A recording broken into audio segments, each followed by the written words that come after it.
It's not enough to successfully ask your prospect questions to gain information about what their needs and wants are. You must also tune in and listen to what they're saying.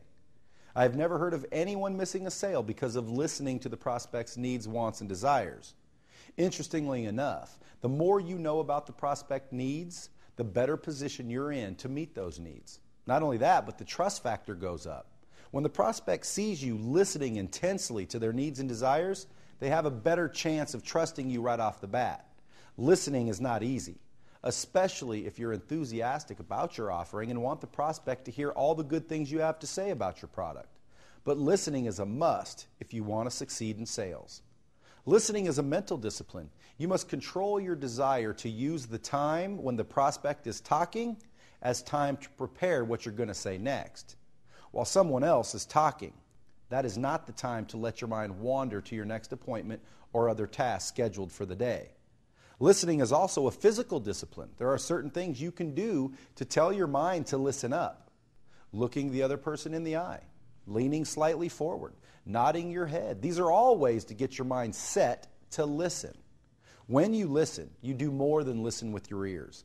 Listen also with your eyes. In other words, watch for those nonverbal clues that give insights to the person speaking. Notice the gestures, the way the person sits or stands, the smile or frown, anything and everything indicating the frame of mind at that particular moment. Listen to the way the person is speaking, the speed as well as the tone of voice and intensity. And listen empathetically, always asking yourself how you would feel if you were in the prospect's shoes. And, of course, listen with an open heart as you carefully observe the speaker's emotional involvement in the words chosen. And most important, do not interrupt and never finish a phrase, thought, or sentence when your prospect pauses. Another factor involved in being a good listener is the law of reciprocity. When we carefully listen to the prospects elaborate on their interests, desires, hobbies, and other thoughts, we are putting them in debt to us.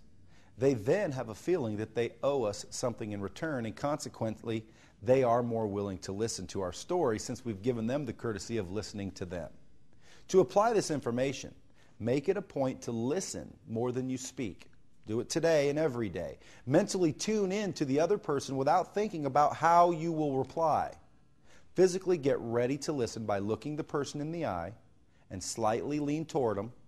And as you develop the skill of listening intently, you will get more sales as a result.